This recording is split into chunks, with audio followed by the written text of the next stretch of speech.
Welcome back to the Vitals and Values podcast. And this is going to be a fun episode. This past weekend, Lara and myself watched what was it called? It was called the Fit for TV on the exposure of The Biggest Loser. And it was a 3-part documentary. So we started it with some friends up at the lake, finished it last night. So we're ready to give our thoughts. And I want to make sure this is known. To be honest, going through the 3-part series of it all, there was positions that I was on The Biggest Loser side. There were some positions that I was against them. There were some positions I was for some of the contestants' thoughts, against the contestants' thoughts. Like, to be honest, looking at the totality of it, everyone had good arguments and bad, and I'm looking forward to kind of breaking all those down. And it all apart. Well, I was going to say, I had not heard about this documentary coming out until maybe like a week ago. You mentioned it to me. And so I didn't really have any preconceived ideas of what it was going to be focused on. Did you know? It seemed, I got the vibe that it was going to be like a hit piece. Like, that's, I mean, let's be honest. Like, when you think about documentaries, you think about it's not sunshine and rainbows and look how amazing everyone's doing, considering that I already knew going into this that the long-term success rate of Biggest Loser is almost zero. I could have argued that from the get-go because on a tangent but similar note, I'm not a fan of fat camps because it's just so unrealistic in building a sustainable lifestyle change that, like, yeah, of course it's not going to work. Do you, I mean, because you know this, I don't know if you know this data, but from an extreme weight loss in general standpoint, I would imagine the outcomes aren't very sustainable in general. Yeah. So is it significantly different for people on The Biggest Loser? Well, exactly. No. They basically had almost a 0% success rate for long-term keeping the weight off, except you got the subtle undertone at the end that some of these contestants are using weight loss medications or surgery. Definitely were. Didn't at least 2 of them say they were? Yeah, they said they did. And that's Joelle. Yes. I'm not a huge fan. I'm not going to lie. I'm looking forward to kind of poking at some of her points because I like, yeah, it's super. And they had the Audrey was she was like the fat acceptance woman. They had to do that. They had to throw some, like, get a completely tangent and like most of her points. I'm just like, I hate to say this, I'm biased because I'm like, you're 150 pounds overweight. Of course you're going to have these points because your fundamental argument is we should accept fat people as who they are in the sense that, like, a normal, and I'm like, no. And you said this early on that it would have been also ideal had they had someone on who had lost weight, not on The Biggest Loser, and kept it off, like yourself, or with that perspective. And that was a missing perspective for sure. Like, all right, how does this align with what other people who have had extreme weight loss transformations see? Is it similar? Do they have different points of view? That was one that I was hoping that they were going to have in there. But you could tell they didn't. But again, like, from like a macro perspective, it was a relative hit piece, but it wasn't crazy. They had the producer's point of views on things. They had, super funny enough, the doctor. And is it Huizinga or Huizinga? Well, here in West Michigan, it's Dutch. We call it Dutch people would say Huizinga, but everyone seemed to call him Huizinga.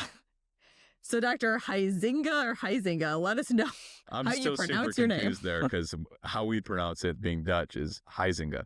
And we are correct. We are correct. Obviously. But yeah, so like for like context, there was like a 3-part series. They're all similar but different on like different points of view. Obviously, the whole end of the first one with the woman who ended up getting rhabdo to the point where she almost died. She was very, very sick. Yeah, which is fascinating. Like, isn't it crazy that you can take somebody who's in such bad health and just in a mile wreak so much havoc on their body? It is fascinating. But like, you could see how points of view from the producer's standpoint, like, who would have thought that would have been such an extreme thing to push these people to? Well, also, like, when I'm watching something like a documentary that is going to have some message they're trying to get across, I'm always trying to think, what are they leaving out? Because like, I'm sure there's contestants I mean, how many contestants did they not talk to about this? Why were the people that gave their perspective, why were they doing it? Was it because the producers of the documentary wanted these people on it to kind of push their message? Or these people felt so strongly about the show one way or the other that they wanted to talk? I just like always wonder about the voices we're not hearing. Yeah, like for example, I'm not a fan of Jillian Michaels. That's been a thing for a long time. She's got a lot of bad takes on weight loss medications.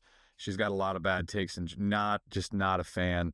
And like, it is so interesting to me because I've talked about this quite a bit as we kind of unpack the, like, all right, you look at Biggest Loser as a whole. You have a bunch of people who have no medical health background. They're producers that try to sensationalize TV, taking a very sensitive, extreme subject, which is obesity and weight loss, something that we're still arguing the fundamentals on today. And you think they're going to somehow create a very well-rounded, well-respected, evidence-based process for long-term sustainable health? No.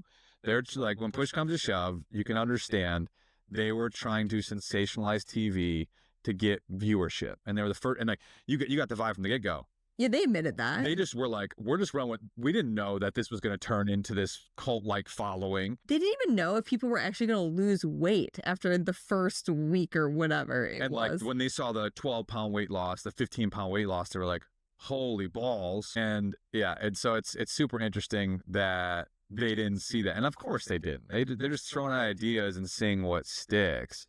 And I think they acknowledged that at the beginning of the documentary, that they needed to make it interesting for the general public to want to actually watch.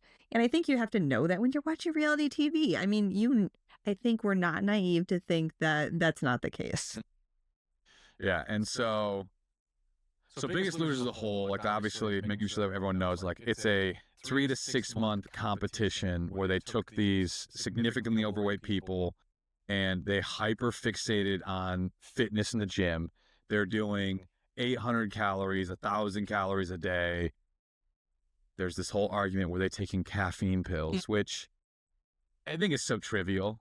It's such a weird thing of like, if they were taking, I don't really care about the caffeine. Yeah, I mean, it's an issue, like taking pills. But like they did say, caffeine is legal. You can take as much caffeine as you want. It's not like it's illegal to take caffeine. No, and to be honest, to me to this day, there's no question that when I'm a little hungry and I drink an energy drink, it helps suppress appetite. So like it's so funny to me how it is a normal thing. Caffeine is a appetite suppressive. Technically, helps boost your metabolism. Like not.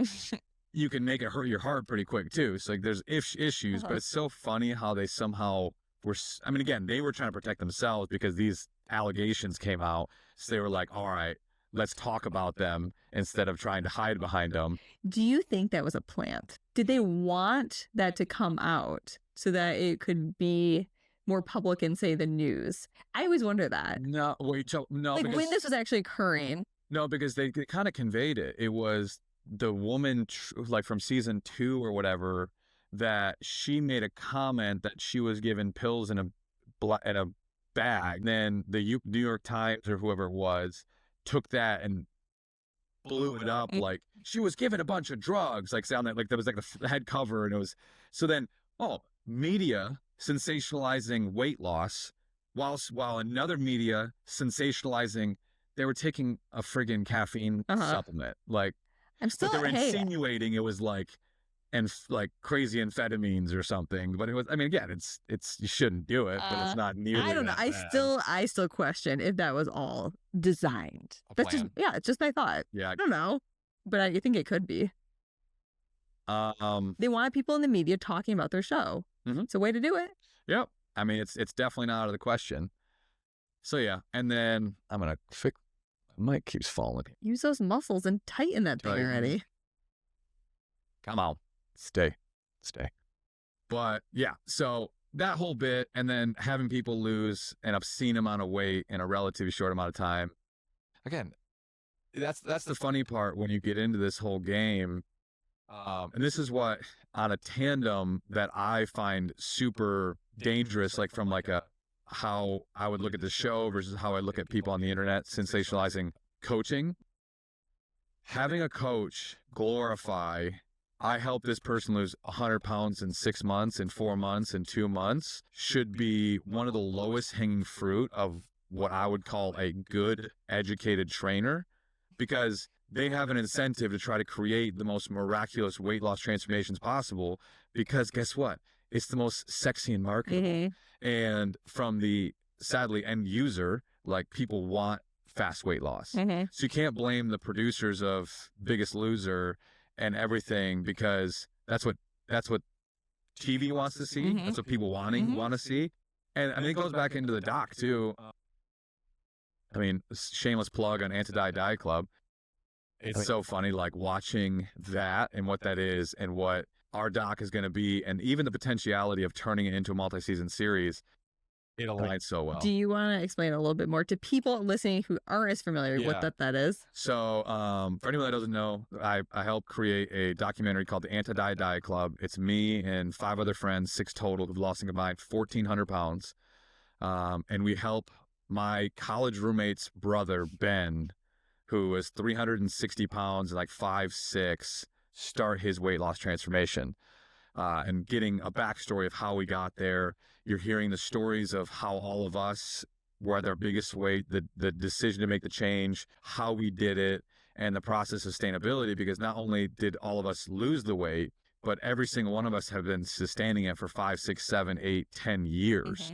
And so you're not only getting a perspective of weight loss, but sustainability, while simultaneously getting education from Dr. Nadolsky and Lane Norton from his PhD on nutrition and fitness. And so you're getting a more unbiased look of what weight loss should really look like. And we celebrate the little things. And I don't want to give it away, because let's just say Ben's transformation is the most extraordinarily ordinary I could have hoped for in the last 2 years, because it's not sexy, but it is. I mean, I just worked out with him last week, and just seeing what he looks like now compared to what he was before, with sleep apnea, and he couldn't get good quality sleep, so he was falling asleep while driving. And so what the transformation was really about, and what he actually changed, and how sustainable that process has been, because he's been doing it in a very realistic way. You mean he's not in the gym working out 8 hours a day? No, actually, super funny enough, because so Ben, he's a drone pilot, like little remote drones.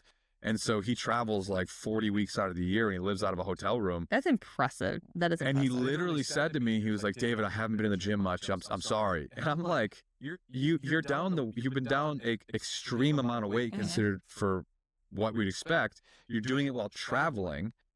I'm like, Ben, I could care less about how much you're in the gym. Like, obviously, in a perfect world, to have a strength training routine is awesome. But you and I both know it's your relationship with yourself and your relationship with food that plays the most important roles. And it's hard to show that on TV. Well, because they said that on this documentary about The Biggest Loser. Oh, well, you know that it's more diet related from a weight loss standpoint, but that's not something you can put on TV that's interesting for people to watch. And so that's why they went more the focus on the intense, extreme exercise, because that was interesting for people, and they could make it cool, and people want to watch it and want to watch people vomiting. I don't understand that. They're like, yeah, people want to watch people vomiting. I'm like, I don't know why that's of interest. So actually that transmits well into my first point of like, so Joelle and this whole so she's one of the contestants. One of the contestants with Bob. And here, like, you could see constantly Joelle, like, and this is so funny, because like the girl who was the fat acceptance woman, she kind of made it look like this whole, there's nothing better than just shaming fat people and seeing how unhealthy and overweight they are, not be able to do anything, and somehow watching them puke is somehow a way to demoralize and dehumanize fat people. And it's only a fat person thing. I'm sitting there going, number one, you go to any football practice for high schoolers and college and sports professionals, they puke all the time during conditioning. And they're being yelled at. And they're being yelled at constantly for not working. Like, so saying this is somehow, and even from my own experience, 10 years of consistently going to the gym, I've worked out with every level. I've worked out with someone who is just a skin and bone and never has any muscle, but doesn't hungry. So they're just kind of super lean. Mhm. Obviously, I've worked out with people who are considerably overweight. And this fits every narrative, which is like, guess what? There are people that emotionally quit before they physically are at their limits. And Joelle, it was just clear, like she just quit early on herself over and over and over again. And for Bob, I've done it with my friends and people too. I'm like, you have more in the tank, and I've watched you fall short 6 straight times.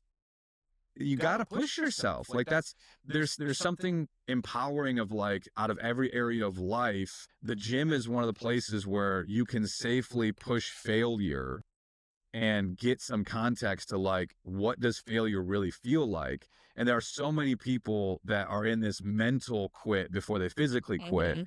And it was just clear, every 30 seconds of running on this treadmill, and you could tell she had 3 seconds left in the tank. Right, and they kept doing it because she wasn't making the 30 seconds. Yeah, and you could tell she was stopping, not failing.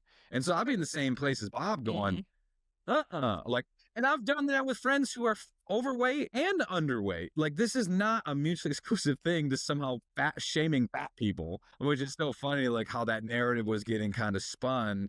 They did focus a lot on that. You would never act like that to not fat people. Yeah, I do it all the time. Like, anyone who's ever worked out with me knows that if we're working out and I watch you just kind of slack off, I'm gonna call you out on it. I don't care who you are.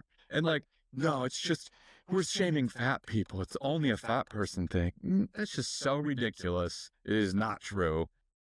I think this show is obviously sensationalized and ridiculous. And from a sustainability standpoint is annoying, from a lot of things, but like saying how this is only a fat person problem is just not true. I don't buy it. And I mean, after obviously like the first season of this, there was thousands of people interested in being on this show, right? And a couple of them alluded to the fact that it was like, this was their last chance. They were desperate. They needed to change their life. And why do you think that this one thing was the answer? I just thought that was interesting. Oh, and that's one that woman kind of talked about where their marriage was falling apart. And it is interesting how so many people, this is not a Biggest Loser thing, but this is even just a weight loss, obesity thing, where there's a lot of people that naively go, well, if I just lose the weight, my significant other is going to treat me better, and my boss is going to treat me better, and I'm going to make more money in my job, and I'm going to get the career I ever wanted, and everyone's going to love and sing Kumbaya. It's the same whole fact acceptance kind of angle. And like, there is this naivety that somehow people think that your life becomes sunshine and rainbows with weight loss. There are certain areas where like, yeah, your quality of life can get better. Walking a flight of stairs is easier, doing these types of movements, it's just, yeah. But that's not going to fix all areas of your life. No, if you have a bad marriage, I'm sorry, losing the weight is not going to somehow miraculously make your marriage better, especially if there's infidelity from the other side. Like, it's just like not, but there's a lot of naivety from people in that standpoint. You know, the one woman who went through the rhabdo and was very sick and in the hospital, like, she was like, I'm coming back on this show. Like, she almost died working on this weight loss. And she was like, nope, I'm coming back. Like, she was that desperate that she's willing to risk her life for it, essentially. Yeah. And it's like, and it is interesting how it just, the Biggest Loser show, because I remember watching it back in the day. And on the transition point where you can see this extreme nature of everyone had to outdo it the year before. Oh, right. Do more. And then you see the point where that one woman in particular lost too much weight. Yeah. And there was like well, they come on that and they're like, oh my gosh, she lost too much weight. And they're literally just basing this on her walking onto the stage. And so I'm like, well, why? I don't know. Like, why are you saying she lost too much weight? Just because she looks too thin? Like, I thought that was a very interesting that they didn't have a very objective reason for saying that. So it was purely based on subjective looks. And then you sit there and go like, are these trainers really in your best interest? I mean, the woman that went through rhabdo, and here she is losing 8 to 10 pounds at a time, not working out, and still seeing progress. And they were like not clapping. Yeah, they were like her. Mad. You got it. It's like, I would be like, it proves the point more. Working out plays very little role in weight loss. if your nutrition's locked in. And that was fascinating. I'm like, they're like literally upset by the fact that she's lost weight. It's like people hated her. I couldn't quite understand why. I mean, maybe you'd have to rewatch the whole season, but like, I was like, why does all the contestants, all the trainers, they didn't like her? I think it's that class, and it goes full cycle into the end of the final episode where they started making the alluding to weight loss medications and stuff. And there's this, it's like, what's his name? Who is the big guy that did no justice to on his camera angle? Oh, what was his name? His name was Ryan Benson. Ryan, he's just sitting super low. They put this high angle at him, so his belly's just out like this. They gave him made him look as big as possible. Made him look as big as possible in that. But like he even alluded to at the end, he gained all the weight back and more, and he's still resistant of weight loss medications because you're like, well, do I have to be on it for the rest of my life or whatever this might be? And it's like, who cares? That's your preconceived notion that somehow matters. It's the same thing with, well, that girl wasn't working out as hard, and so her results weren't as good. And it's like, the results are the results. And we shouldn't be glorifying the how as much as health and happiness. Well, I know. If the goal is to get people to lose weight and be healthier, why are we not happy for that? You should be like celebrating the fact that, oh my gosh, even in the midst of not being able to work out as much, she's still seeing progress. You'd think they would want to like highlight that and be like, that's so amazing. Look at this. Yeah, but no. But that goes to show you TV show and all that kind of stuff. Well, and I can't remember which contestant it was. It doesn't matter. But she was talking about how when she got onto the show and she had to go through like this massive packet of paperwork. And she's like, I need a lawyer to look at this. And they're like, you can get a lawyer, but there's, 20 other people that are going to be on the show if you don't want it. Yeah. And that's fascinating. It was like you're almost like coerced into just doing it. I bet you those contracts were absolutely ruthless. You could die and you I'm sure it said that. Liable. Yeah, I'm sure that was in there. I'm sure they protected themselves well. Now, from your standpoint, unethical weight loss methods that you kind of saw and looked into, what were some of the biggest ones in particular? I mean, it's because their whole focus was on this like extreme exercise, right? And like, I mean, is that unethical? Sometimes I think I don't know that that's the right word. Yeah. To say it's unethical to do that. I would say that these people were pushed in a way that was not very reasonable for what we would expect a normal human being to do.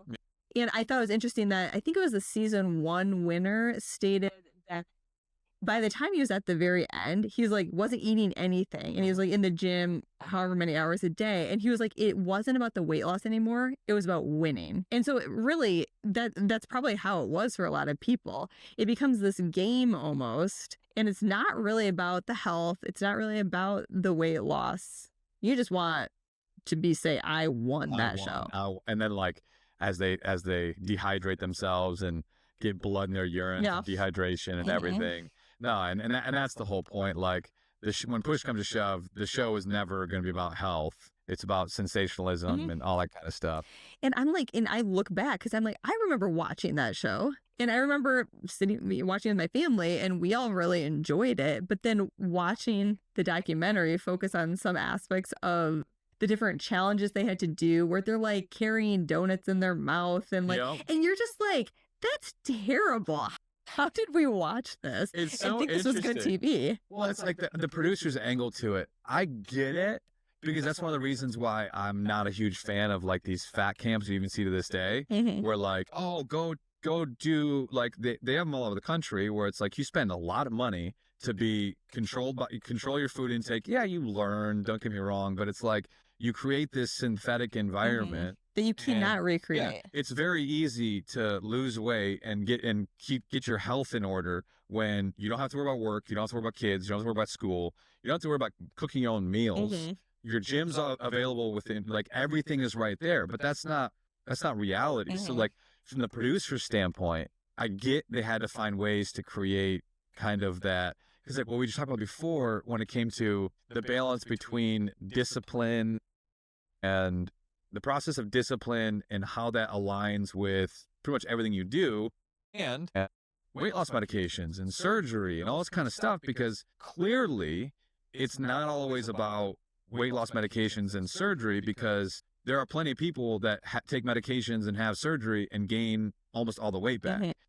And there's a population that does it without weight loss surgery medications. There's a population that does it with it. There's a population that has the surgery and takes medications and doesn't see a lot of benefits, Mhm. which, guess what? At the end of the day, there is a variable at all times, which is the person. And you can't take that out of it.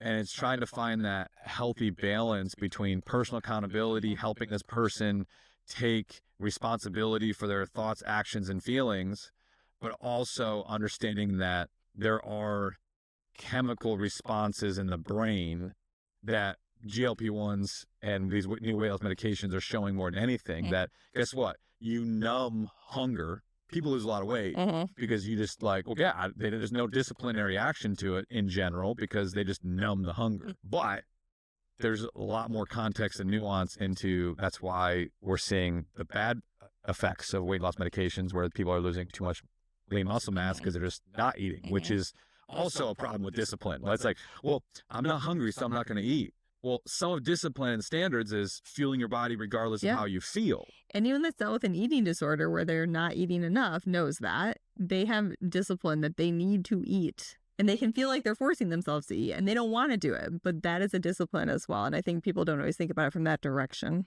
And I think what you were asking about with like it being like, are there unethical methods? I mean, honestly, outside of the first season, it's not like the people didn't have an idea of what they were going to end up doing. I mean, people watch. I'm sure there was no one that was actually a contestant on the show that didn't watch it before it happened, right? So I would say it's not necessarily unethical, but I'd say the show is probably just at least taking advantage of people who are desperate. And that's the angle I would see it as. But these people knew that they were going to be on the show. They're going to get yelled at by trainers. They're going to work out a ton. I'm sure obviously they didn't know all the intricacies of what the show was going to be doing, but they had some idea what they were getting into. Oh, 100%. Like, yeah, I mean, it's and a they show. wanted it. Yeah. And like you see what you're getting into, and then now, I mean, again, from that ethical side of things, at least they did calories. At least they what? At least it was about calories. That's true. At least they they did talk had about some that. science, right? Well, and so, okay, so they had this doctor that we brought up earlier, right? Dr. Huizinga.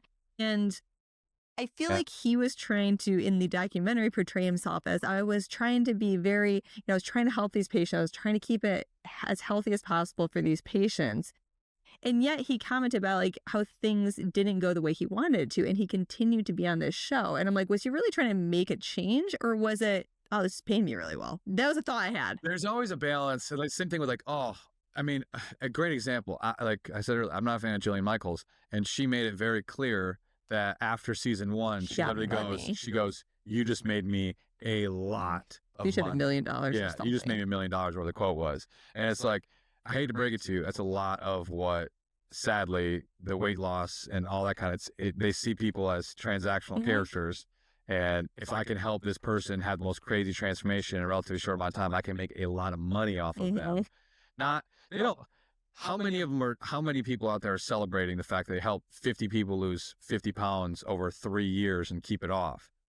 Nobody. Yeah. But if it's like, hey, I helped you lose 100 pounds in 6 months, what about afterward? Don't care. Doesn't matter. And like that's what hooks people too. Like that's what people want to see.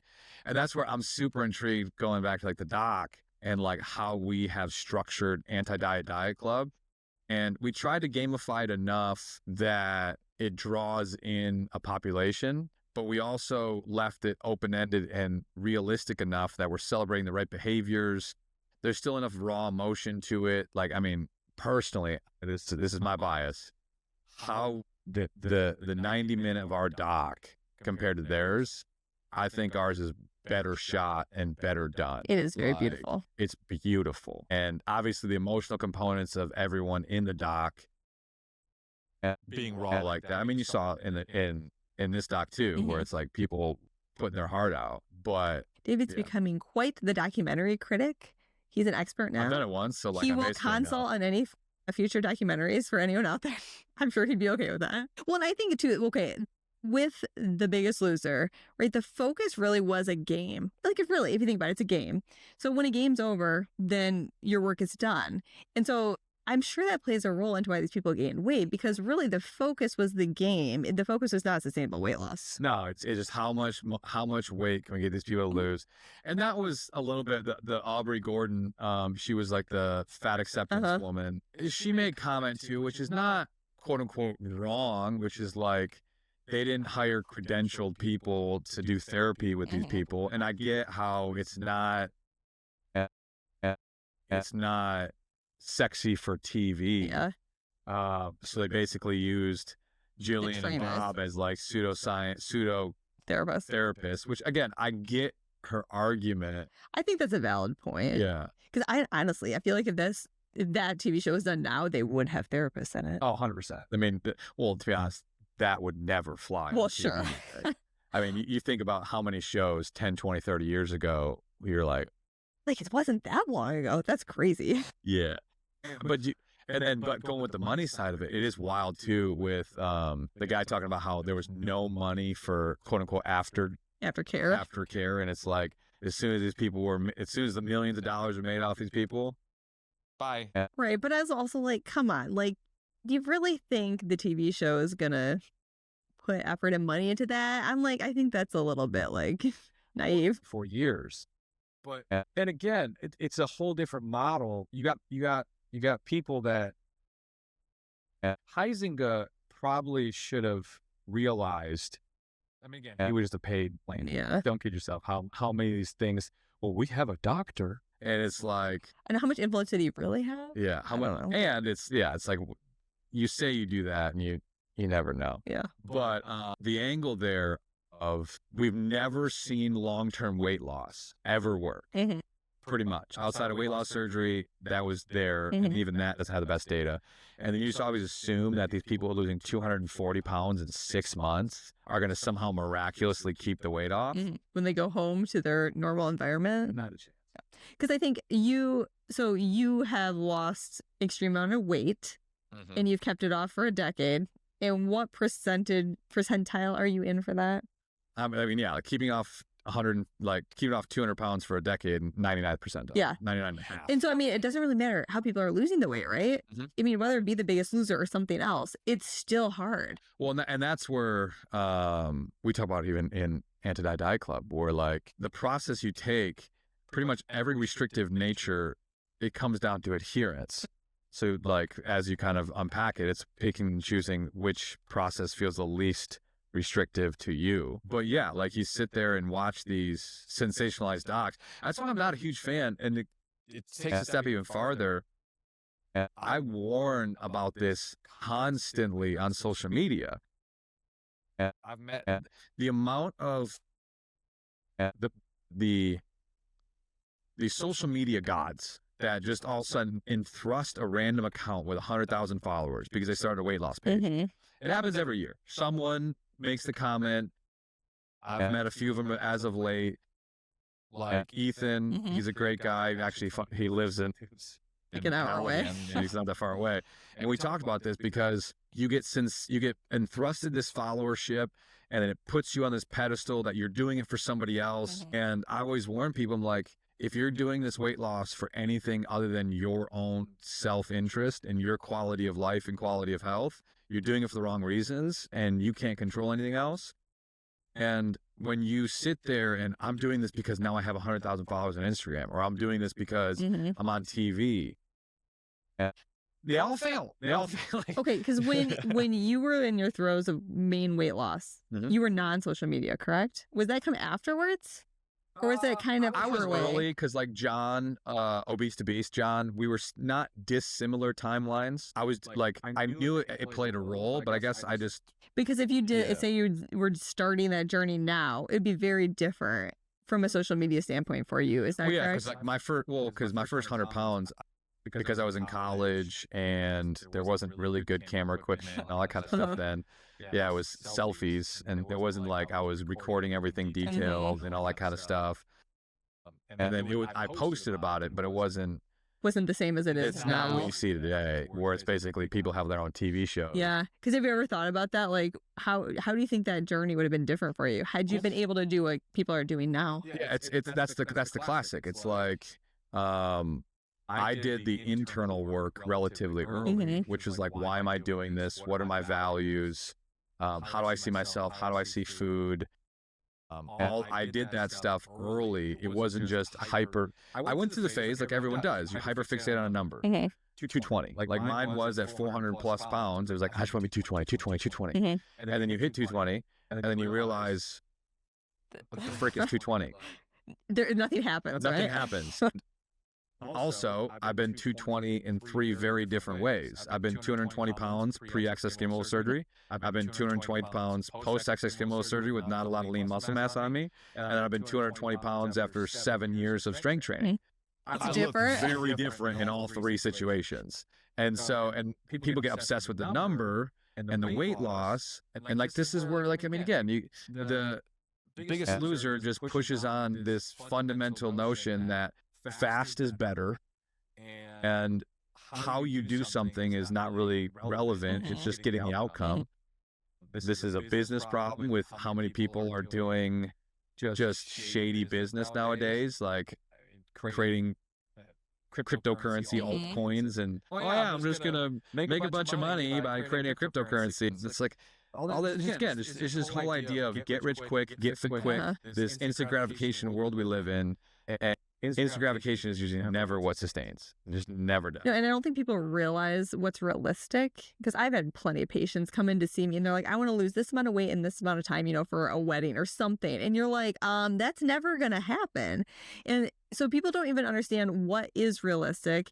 And then they don't understand that this is forever. And that's what I think things like this show don't do, is show that this, in the show, it's a 6-month thing, and that's it.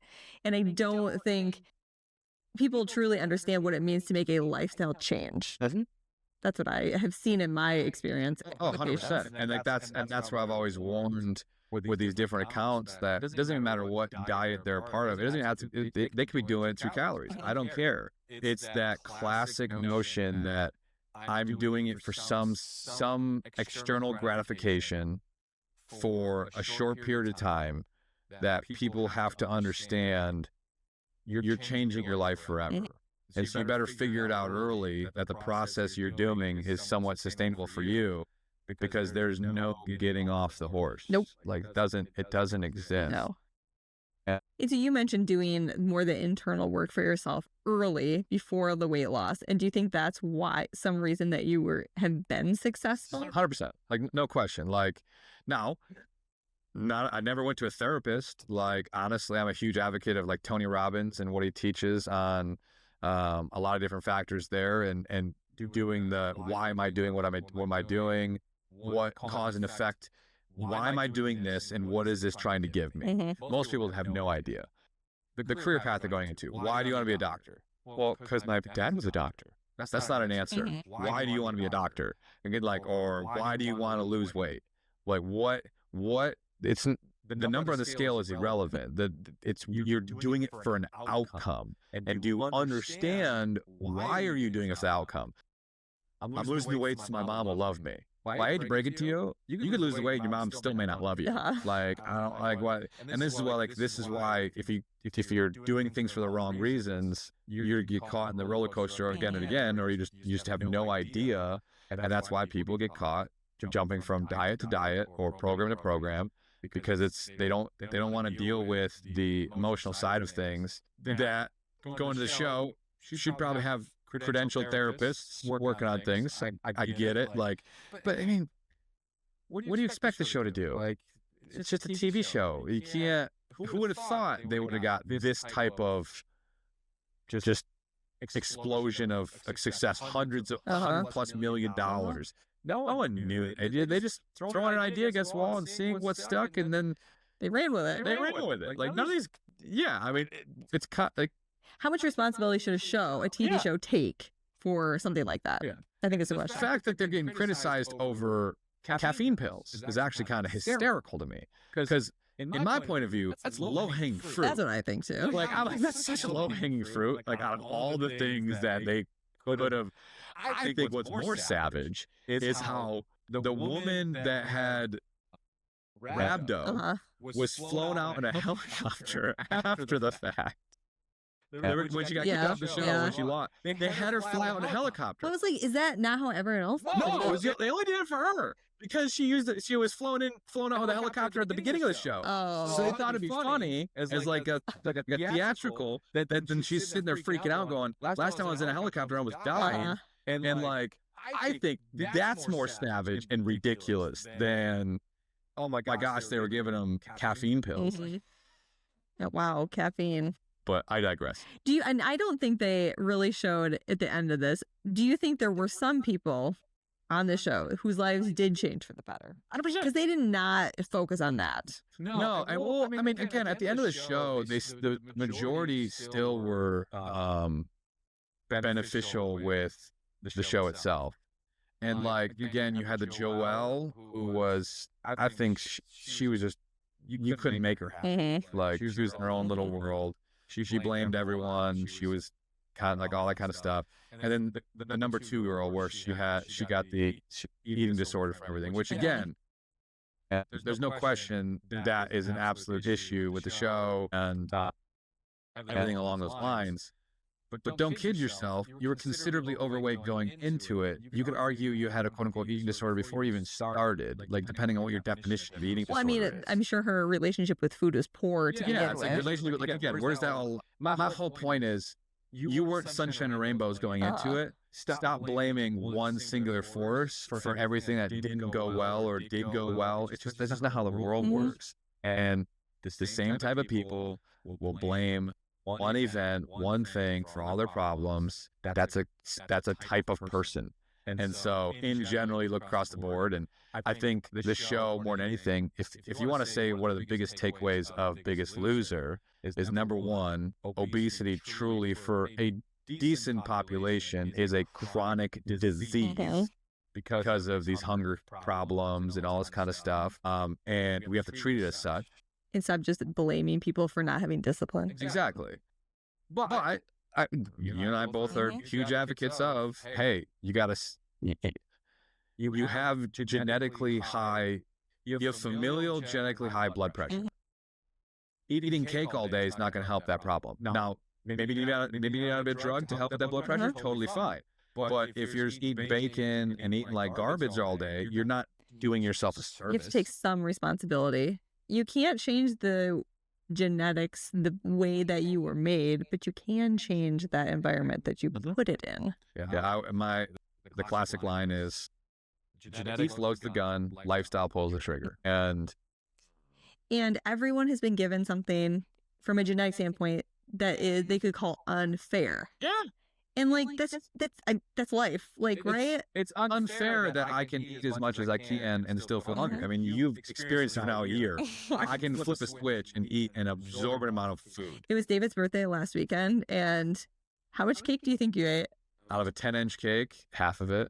There was a very large bowl with cake and ice cream just like piled. I had 2 piled bowls of ice cream cake. It was impressive. Twice. And it was, I mean, again, I can put it down like it is nothing. And is that fair? No. But it's like that. Now it allows me to peck pop because I can eat more than most. I can put on more muscle mass because I'm willing. I can eat. See, there are positives to 300 grams of protein like it's nothing. And so the whole point is, perfection's a myth. Everyone, and you can just definitely see from the show's standpoint, people who want to act like victims will be. People who want to take accountability for their actions will be. But then also, people also need to be realists. Where that's where what would we say his name was? Big Gay. He gained the weight back. Hold on, wait for it. Ryan Benson.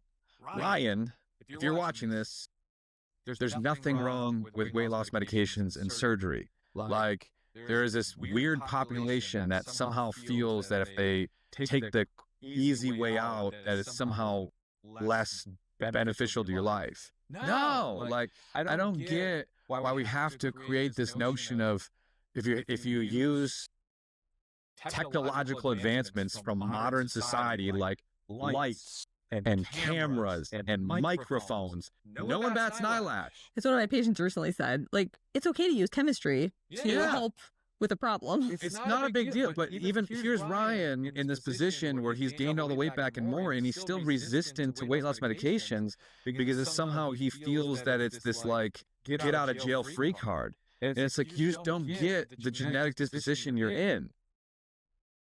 From a cardiology lens, familial hypercholesterolemia.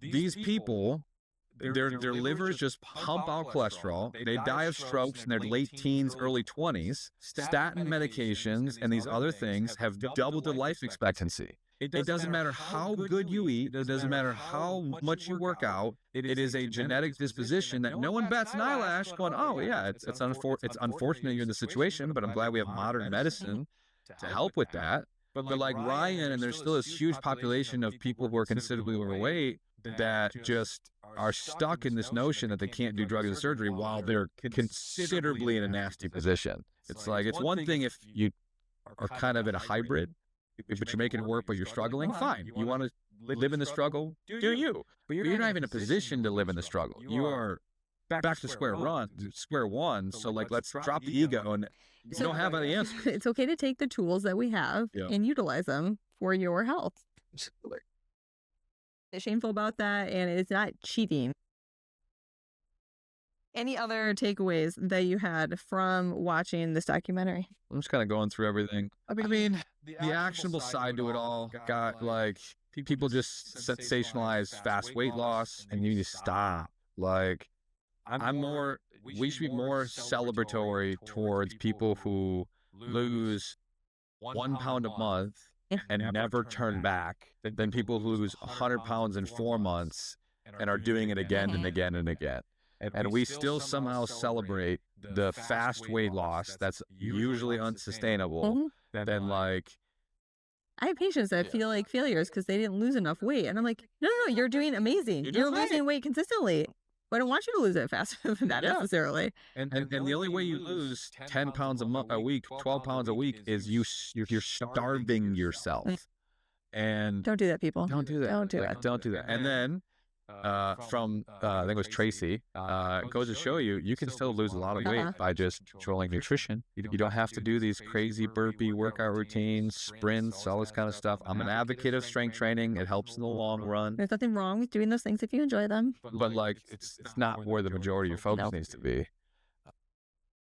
And yeah, I mean, again, Biggest Loser, every TV show out there, that's like you could use the same argument for every reality TV I know, they're show. TV shows. Don't take that as your guideline for a strategy for weight loss or whatever. That is not the answer. Seek some medical or professional advice and find a way to do it that's going to work for you. And be like David and work on the mental side of it as well. I like to do smart things. I don't know where I was going with that. I meditated. Did you meditate?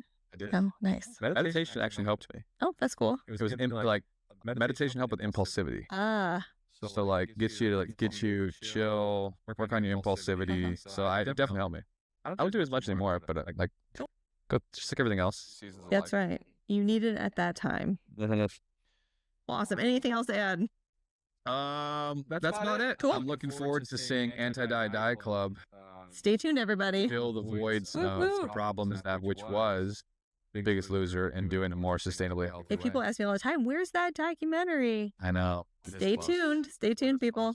It's coming. Coming. All right. Well, thank you everyone for listening. Have a great rest of your week. We'll see you soon. Totals. Bye.